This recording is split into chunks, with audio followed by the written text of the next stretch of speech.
नमस्कार दोस्तों, मैं हूं ईशा और आज मैं बात करने जा रही हूं कवि कुंवर नारायण द्वारा लिखी गई कविता जिसका शीर्षक है कविता के बहाने।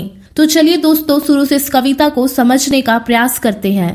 प्रस्तुत पंक्तियों में कवि कहता है कि कविता भी चिड़िया की तरह उड़ान भरती है, लेकिन कविता की उड़ान चिड़िया की उड़ान से अलग है, क्योंकि चिड़िया की उड़ान की एक निश्चित सीमा है, जबकि कविता के भावों की और विचारों की उड़ान किसी भी सीमा या बंधनों से मुक्त है। इसी कारण कवि आगे कहता है कि बाहर और भीतर सब घरों में कविता के भाव रूपी पंख लगाकर उड़ने का अर्थ चिड़िया भी जान और समझ नहीं सकती।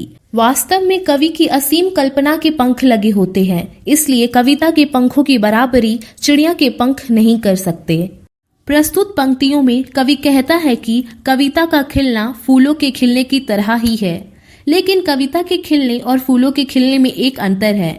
वह यह है कि फूल के खिलने के बाद उसके जीवन और बाद में मुरझाकर समाप्त हो जाने की एक निश्चित अवधि होती है, जबकि कविता एक बार विकसित होकर जीवन पाकर अमर हो जाती है। इसी वजह से कवि कहता है कि कविता के खिलने का अर्थ फूल भी नहीं जान सकता।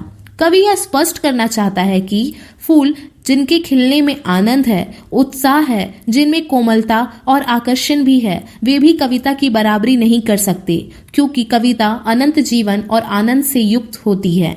वह फूलों की तरह एक बार खिलकर मुरझाती नहीं है, बल्कि हमेशा नए अर्थ ग्रहण करके विकासशील और जीवित बनी रहती है। प्रस्तुत पंक्तियों में कवि कहता है कि कविता भी बच्चों के खेल की तरह ही होती है। कविता जो कि भावों, विचारों और शब्दों के खेल खेलती है, जिस प्रकार बच्चों के खेल में सीमा का कोई स्थान नहीं होता और उनके खेल सभी विधि और प्रतिबंधों से भरे होते हैं, ठीक वैसे ही कविता भी होती है। बच्चों में भविष्य है, विकास की असीम संभावनाएं, उमंग, उत्साह और क्षमताएं हैं। उसी तरह कविता में भी अर्थ की व्यापक संभावनाएं हैं। उसमें रचनात्मक ऊर्जा भी होती है। भेदों के बंधन से ऊपर उठकर सबको एक कर देने के मायने बच्चे जानते हैं और उन्हीं की तरह कविता भी जानती है। इसका मतलब यह है कि जिस प्रकार बच्चे अपने पराये का भेद नहीं करते, उन्हें सभी घर अपने ही प्रतीत होते हैं, ठीक उसी प्रकार कवि के लिए भी कविता के स्तर पर सारा संसार अपना है। दरअसल कवि का उद्देश्य कविता द्वारा रचनात्मक विचार या संदेश को जन जन तक, घर घर तक पहुंचाना है।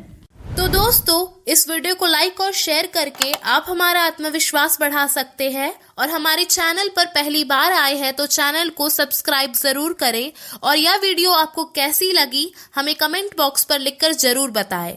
धन्यवाद।